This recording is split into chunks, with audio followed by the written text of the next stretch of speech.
সামনে MSc final পরীক্ষার জন্য পিস্তুতি দিদির বিয়েতে আসতে পারেনি মৌবনি।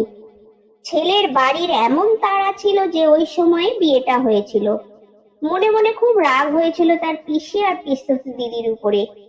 কিভাবে পারলো তার দিদি ওই সময় বিয়ে করতে। অবশেষে দিদি জামাইবাবুর ফোনে অনেকবার পেরাপেরিতে পরীক্ষার পর দিদির শ্বশুর বাড়িতে কয়েকদিনের জন্য ঘুরতে এসেছে মৌবনি। এলাকাটা মফস্বল হলেও এসে খারাপ লাগছিল না তার। একান্নবর্তী সংসারের হট্টগোল তার মতো একলা শহুরে মেয়ের মন কেড়ে নিচ্ছিল। জামাইবাবুও ভীষণ প্রাণ খোলা আর মজাদার মানুষ। প্রথম দিন থেকে ভালোবেসে তাকে ছোট গিন্নি বলে ডাকে। কিন্তু একটাই সমস্যা, আশা থেকে তার দিকে তাকিয়ে জামাইবাবু খুব রসিকতা করার মতো করে তার দিদিকে বলছে, আরে আমাদের হুলোর সাথে ছোট গিন্নিকে খুব মানাবে কিন্তু। হুলো? এই হুলোর নাম শুনলেই মৌবনি খুব রেগে যাচ্ছে। কে এই হুলো? কি বিদঘুটে নাম! ধুর! বলে ভীষণ মুখ বেঁকিয়ে চোখ পাকিয়ে জামাইবাবুকে কিল দেখায় সে। কিল দেখে জামাইবাবু হো হো করে হেসে উঠে রহস্য করে বলল, আমার ভাইকে অত খারাপ ভেবো না ছোট গিন্নি। এমন ছেলে পাওয়া শক্ত, জুয়েল ছেলে। মৌবনি মুখ বেঁকিয়ে ভাবে, জুয়েল ছেলে হোক, ইস, তা বলে ওই রকমের হুলোর মতো জঘন্য নামের ছেলেকে সে কখনো পাত্তাই দেবে না। আর দিদিটাও হয়েছে তেমন। এই কদিনেই জামাইবাবু কেমন নিজের বশে করে নিয়েছে দিদিকে। কেমন জামাইবাবুর কথায় সায় দিচ্ছে দেখো। সব সময় তার সামনে হুলো এই হুলো সেই। উফ, চেনা নেই জানা নেই, যখন তখন হুলোর গল্প শুনতে কার ভালো লাগে। শুনলে কেমন গোফওয়ালা বেড়ালের কথা মনে হয় যেন। তাছাড়া সে কি মেনি যে হুলোর গল্প শুনবে।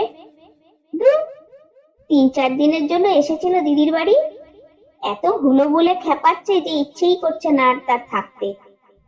সেদিন বিকেলে দিদি বলল, হ্যাঁ রে বোন, হুলো খুব ভালো ছেলে। তোর জামাইবাবুর খুড়তুতো ভাই চাকরির সুবিধার জন্য কলকাতায় থাকে। আজ শনিবার, আসতে বলেছি তাকে। হুলোর জন্য তোকে আমাদের খুব পছন্দ হয়েছে। তোদের দুটোকে ভালোই মানাবে কিন্তু। তুই রাজি হলেই মামার সাথে কথা বলবো। দিদির কথা শুনে বিরক্ত হয়ে মৌবনি চোখ গোল গোল করে বলল, আর একবার তুই আর জামাইবাবু হুলোর কথা বললেই কালকেই হাঁটা দেব কিন্তু দি।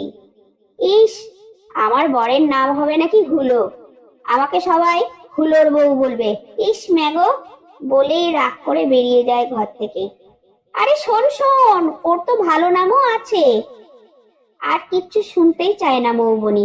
মুখ বেঁকিয়ে ঘর থেকে বের হতে গিয়ে বারান্দার মুখে সজোরে ধাক্কা লাগালো কারোর সাথে। পড়েই যাচ্ছিল মৌবনি, কিন্তু একটা শক্ত হাত এসে ধরলো তাকে। মুহূর্তে চার চক্ষুর মিলন হলো যেন। তাড়াতাড়ি করে ছেলেটা নিজেকে সামনে নিতে পারলেও মৌবনি সেইভাবে হাঁ করে তাকিয়ে রইল। ছেলেটার সামলা মুখের বিশেষ করে চোখ দুটো মায়াময়, অসাধারণ। ছেলেটি এবারে বলল, আরে আর কতক্ষণ এভাবে ধরে থাকবো আপনাকে? নিন, এবারে তো উঠে দাঁড়ান। মৌবনির ঘোর ভাঙলো। লজ্জা পেয়ে তাড়াতাড়ি উঠে দাঁড়ালো সে। ছেলেটা হেসে হাত বাড়িয়ে দিয়ে আলাপের ভঙ্গিতে বলল, আমি অনুরাগ, আপনি নিশ্চয়ই মৌবনি। মৌবনি ভুরু কুঁচকে বলল, আমার নাম কিভাবে জানলেন? ছেলেটি ঘাড় চুলকে মুচকি হেসে বলল, আপনার দিদি আর আমার দাদা ভাইয়ের জ্বালায় না জেনে উপায় আছে? মৌবনি অবাক হয়ে বলল, ও, তার মানে আপনি হুলো? ছেলেটি হেসে বলল, আজ্ঞে হ্যাঁ, আমারই ডাক নাম। তারপর কৃত্রিম মন খারাপের সঙ্গে বলল, আমার ঠাকুমা আমার এই সর্বনাশটি করে দিয়েছিলেন। মাছ খেতে ভালোবাসতাম কিনা, কাঁচা মাছের গন্ধও বেশ পছন্দ ছিল নাকি আমার। আর তাছাড়া শুনেছি ছোটবেলায় খুব দুধ চুরি করে খাওয়ার প্রতি অনুরাগ ছিল। তাই এখন সেসব দোষ যদিও নেই, কিন্তু নামটা প্রতিষ্ঠা পেয়ে গেছে। মৌবনি মুচকি হাসলো। হুলো মৌবনির হাসির দিকে এক দৃষ্টিতে তাকিয়ে গম্ভীরভাবে বলল, জানেন তো পৃথিবীর বেশিরভাগ প্রেম কিভাবে হয়? মৌবনি ভুরু নাচিয়ে বলল, কিভাবে? মৌবনি চোখের দিকে চোখ রেখে হুলো বলল, এই যে কারো নাম নিয়ে বারবার তাকে বলতে থাকলে তার প্রতি একটা ফিলিংস তৈরিতে সুবিধা হয়, তখন আপনা আপনি প্রেম প্রেম ফিলিংস আসে। মৌবনি চোখ নামিয়ে নিল লজ্জায়।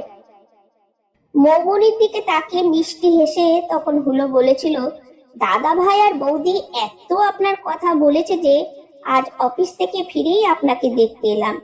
এমন নির্লজ্জ স্বীকারোক্তি দেখে মৌবনি মুচকি হেসে বলেছিল, ইস, হুলোর লজ্জা নেই দেখছি। হুলো হো হো করে হেসে বলল, লজ্জা পেয়ে সময় নষ্ট করতে চাই না যে, তবে হ্যাঁ, মৌবনি থেকে মেনি ব্যাপারটা এমন হলে হুলোর পাশে বেশ মানাবে কিন্তু।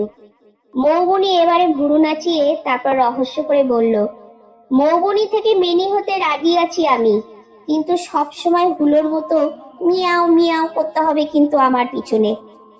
হুলো হেসে মৌবনির কানের কাছে ফিসফিসিয়ে বলেছিল, তাহলে এখন থেকে শুরু করি, মিয়াও। নিজের নামের এমন বিকৃতি দেখেও মৌবনি কেন জানে না রাগ করতে পারলো না। ভালোবাসায় বুঝি সব সহ্য করা যায়, হুলোর মেনিও হওয়া যায় নির্দ্বিধায়। এই প্রথম দিদি জামাইবাবুর উপরে রাগ হলো না তার একটু।